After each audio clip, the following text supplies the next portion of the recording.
بەڵە دیارە ئەمە دووهەمین جارە یا با بڵین خوێندنەوەی دووهەمیش یەکەم و دووهەم بۆ بە پارێزگابوونی هەڵەبجە لە پەرلەمانی عێراق کراوە تەنیا ماوەتەوە لەسەر دەنگدانەکەی ئایا دەنگدان بە پارێزگابوونی هەڵەبجە ئەو ئەستەنگ و ئەو کێشە و لەمپەڕانە چین لە بەردەمی کە ئەندام پەرلەمانانی عێراق لەمپەر دێنە بەردەمی ئەم دەنگدانە کێشەکان چین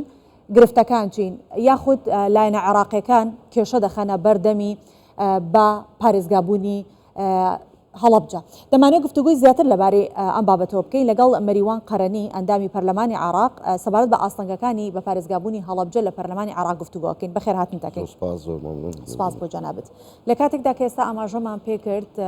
خوێندنەوەی یەکەم و دووهەمیش بۆ ئەم پرۆژە یاسایە کراوە تەنیا ماوەتەوە لەسەر دەنگدانی ئەندام پەرلەمانی عێراق بۆ ئەوەی کە دەنگ بە پارێزگابوونی هەڵەبجە بدرێت لەکوێیە گرفتەکە بۆچی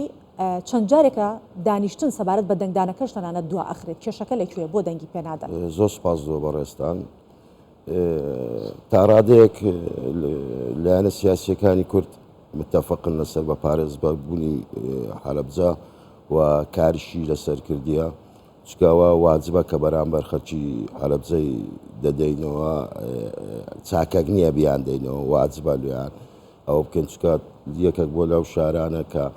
چمیا باران کرایە و چەندین هزار کەسی لە شەید کرایە و منداڵی ناولانچی لەناو شەید کرایە دەبیت تعویزە بکرێنەوە بە جۆرێک لەو تعویزاتانە ئەوژە لەو تعویزاتانە ئەو تعویزە معنەویەیە کە دەدرێتەوە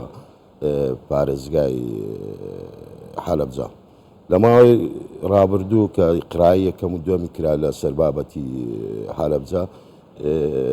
پاشەنجین کاتەکەەوەی بێتە سەردەنگدانەوەی تووشی گیر و گرفتێک بووین لەگەڵ لایەنە سیاسیەکانی عەرەبی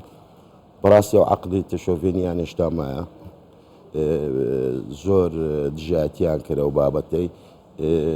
لە بیریشیان کرد کە ئەوانە ڕۆژێک لە ڕۆژام خۆیان ئەو ڕێژمانەی پێشتری عێراق کە چیان کردێ بەرامبەر هەڵەبجە بەرامبەر کورد دانیا پێدایە ئەو تەفەرموو لە تەماشایەگە دستوری عێراقی بکەین ساڵی 2005 باسی وەی دەکاتن کە لە دیباجەکەی باسی چمیابارانی هەڵەبجە دەکرێت باسی ئەنفالکردن ئەفالی بارزانیەکان دەکرێت باسی ئەنفالکردنی کورد دەکرێت بە شێوەیەکی گشتی لە ناو دیباجەکەی هاتیە ئەو بێدانێکی سەری هاتووە لە بودجەکەی لە دیباجەی دستور هاتیە ئەو گیر و گرفتانە ماستان لەگەر لایەنە سیاسیەکان بە سەرۆکایەتی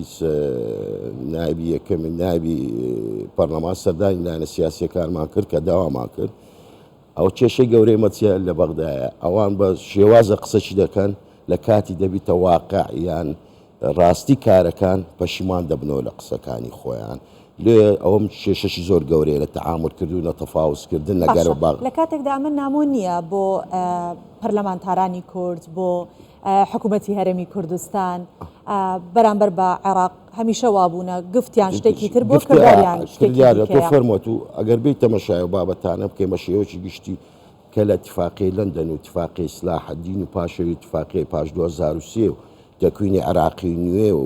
کە ئەساسەکەی دستورەکە و ئەو اتفاقیاتانەیە کە مساومات و تەوازن و عەدالەت لە بینی هەموو تەوافی شعبی عێراقی کە لە دستورەکاتیە با پێمان برن چیانیان جێبەجێ کردیا فەرمۆمە لە بودجێ تووشی کێشەک بوون نەگەنکەواتە یعنی ئەوانە ئەو سیاسەتیان هەرمە سیاسەتەکە گۆڕایە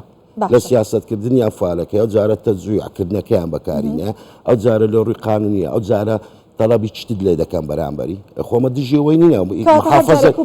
بە بەیان ئەمە دژیوەی نینە کە تەلعفەر بتە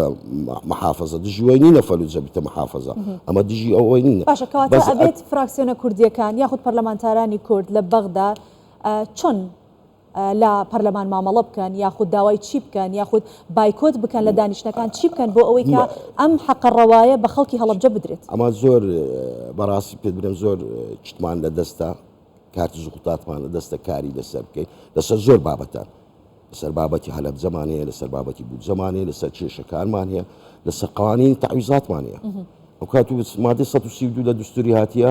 باسی ئەوەی دەکاتن دەرێ ئەو کەسانەی کە لە وەختی نظام و باید تووشی کێشەک بوونە گرفتێک بینە چ لە ڕووی مادی چ لە ڕووی معنەویە دەبی تعویز بکرێنەوە سێ قانونی تعویز دەرچووە مبتەلەکات دەرچووە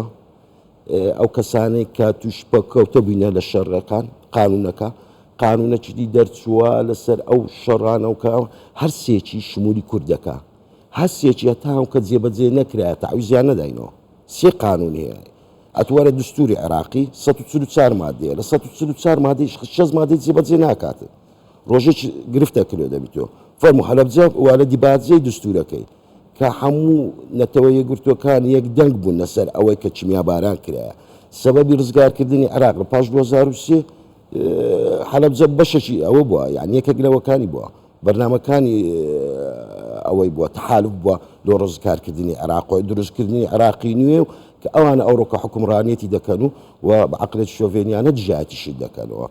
لێ تو دەبی لە کارکردن نەگەرەوانە زۆر یعنی ئەوڕۆکە بە شێوازەکی تەعامل دەکەن و قسەچی دەکەن سبێنێ دەچێ و شێوازە ئەو قسەکردنە گۆڕایە یعنی تەمەشاکە سیاسەتی تەزوێ یان بەکارهینە فەرمو دژایەتیان کردی لەسەر حەقێکی معنەوی کە داوامان کردیە قەزایەک بکرێتە محافەزە دوو قەزای ئینایەت بەرامبەری دانایە خۆمە دژیانی نەبا ببنە محافەزە ئەگەر لە کاتێکدا لا کاتێکدا لاانە کوردستانەکان هیچ کێشەیەکیان نیە ئەگەر تەلعفەر بکرێ بە پارێزگا وەگەر فەلوجەش بکرێ بە پارێزگا ئەگەر مەرجەکە لە بەرامبەر ئەوەیە ئیتر ئەبزان ئەوکات و هەر جێکی بکێ دەبی بنەمایەکە بیتونە تو بیکێ محافەزە بنەمایە ئەو کاگە بێتم بە نمونە باسی تەلعفەر بکەین ئەگە بنەمای بوونی تەلعفەر و حەلەبجەیەت و لۆ دەکەی یەک فەرمو ئەو تەزحیەیە کە حەلەبجە دایەتی تەلعفەر نەیدا ئەوە یەک دوو تەلعفەر هەندێک ناوچەکانی دەکەویتە زمانی مادەی 140 مادەی 140 بە قرار بە قانونەکیان بە دەستبردنکردنی ناو پەرلەمانی چارەسەر ناکرێت بەیەک دەنجی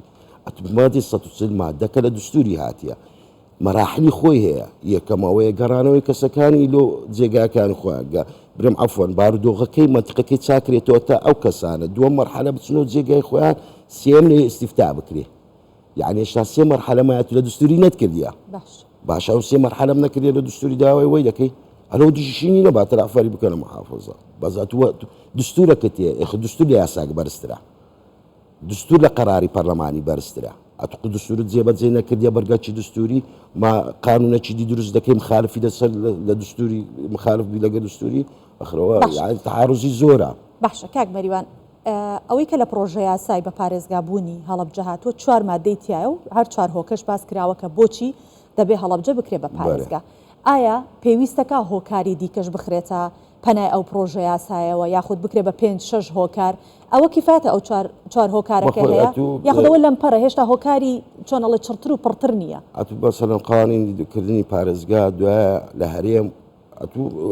پەرلەمانی کوردستان دانی بۆی دانە بڕیاریشیدا هەڵەبجە بیتەمری واقع محافەزەیە بە نسبەتی هەرێمی کوردستان ئەو برگانەی کە تێداکرا دەسەڵات دەدرێتە ڕئیس وزەڕای لۆ دەستنیشانکردنی کارەکانی دی یعنی ئەو دەسەڵاتانە لە کنەوەی دەبی لە ڕووی قانونی و لە ڕووی دانانی پرۆژەی یاسایەکە یان یاسایەکە دەنگدانەکەی بۆ شێوازانە دەبیتن ڕئیس وزەرا پاشەوەی تەحدیدی شوێنەکە قەزایەکانی دەکات لەسەری کاری محافظ بە قانون دیارە و تەنزیم دەکرێتن چ قەزایەک چ حدودەکەشی کو دیاری دەکرێتن یعنی کێشەکمانیە لەوەی ئەمە کێشەی گەورەمانەوەی ئەوان پەشیمان بوونەوەیان و دژایەتی کردنی بابوونی هەلەبجەیە بە پارێزگا یعنی ئەوکام گەشتمە ئەو قەناعەتەی گەشتنە ئەو قەناعەتەی کە ئەوان یعنی لە چمیا بارانەکەی کە لە دیباجێ باسییان کردی لە ئەنفالکردنی بارزانیا کە لە دیباجێ باسییان کردی لە ئەنفالکردنی کوردی کە لە دیباجەش باسییان کردیە ئی دستوری عێراقی کە حکوومەتەکانی پێشتری عێراق کردیتیان باڕکەمان لەوەش پەشیمانن لەو پاش ئەوەی کە دیتمان لە چە مەراحیلی دی لە مفاوەزات و ئەوانە چ کێشەمانە گەریان هەبوو کاک مەریوان لێرە لەم پەڕێکی دیکەش هەیە ئەوەیە کە دەوڵەتی یاسا کێشەی هەیە لەگەڵ بە پارێزگابوونی هەڵەبجە کێشەی دەوڵەتی یاسا چیە لەگەڵ ئەوان وەچی قسەیان ئەگەر دەکەین و باویان ئەگەر دەکەین خۆیان پیشان نادەکە کێشەکە چییە و کووە و کوونیە ئەوان خۆیان پیشان دەکە لەگەرن بەس بەچی دەچنە ناو جەلسەی یان دەردێتن یان کێشەشی دەبینەوە یان دەنجی پێ نادە وەچی دەگەریشیان دانیشتەوان زمانی ئەوانە کە داوایان کردیە داوای تەلعفەریان کردیە کە ببتە پارێزگا ئەوان داوای ویان کردیە لایەنە سونیەکان داوای فەلوجەیان کردیە لە ناخۆشیان وەکو شیعە و لە ناخۆشیان وەکو سونە لەسەر ئەو قەزایانە ژێشتان ڕێک نەکەوتینە چیانی بکەنە پارێزگا یعنی خلافاتی لە ناخۆشیان هەیە یعنی لەسەر ئەساسی خلافاتی خۆیان ئەساسی ناوماری خۆیان ڕێگنیا دەیانێت کێشە و گرفتی دۆمە ببینەوە لەسەر پارێزەکردنی حەلەبجە. بەڕێزمەریوان وەک دەزانن ئەمڕۆ لە دوای کاتژمێر یەکی پاش نیوەڕۆی تر کۆبوونەوەی پەرلەمان دەست پێکات. ئەگەر هاتوو ئەندامانی باڵێن یاخود ژمارەی یاسایی پەرلەمانتاران ئامادە نەبوون بۆ دەنگدان لەسەر پرۆژە یاسای بە پارێزگابوونی هەڵەبجە، فراکسیۆنە کوردستانەکان دەتوانن چی بکەن؟ چاوبژاردەیان لەبەردەستە. زۆر باسم کرد لەگەر جەنابەت ئێمە وەکو پارتی کاتی فشارمان زۆر دەستایە لایەنە سیاسیەکانیش ئەوانیش وەکو خۆیان کە لە ڕووی ڕاگەیاندنەوەکەەوە بە شێوازەکەن، بەڵامە من ئەندە جاران دەباسی وەی دەکەم دەرێم ئەوان اتفاقاتیان هەیە لەگەر هەندێک لایەنی سیاسیەکانی کە معارزنەوە شتەی دەتوانێت. یەک پرسیار بە کورتی ئەگەر وەڵام بێتەوە وەکو دوا پرسیار، هیچ ڕێکەوتنێکی سیاسی هەیە یاخود هیچ ڕێکەوتنێک کراوە کە پێشەوەی بچنە ناو کۆبوونەوەکە لەلایەن پەرلەمانتارانەوە؟ وەکو پەرلەمانکاری کوتەی کوردی ئەمە متفقین هەموو لەسەر پارێزکردنی حەلەبجە. باش، ئێمە زۆر سپاسی مەریوان قەرەنی ئەندامی پەرلەمانی عێراق دەکەین کە سەبارەت بە ئاستەنگەکانی بە پارێزگابوونی هەڵەبجە لەگەڵمان بوویت. سپاس بۆ جەنابتان.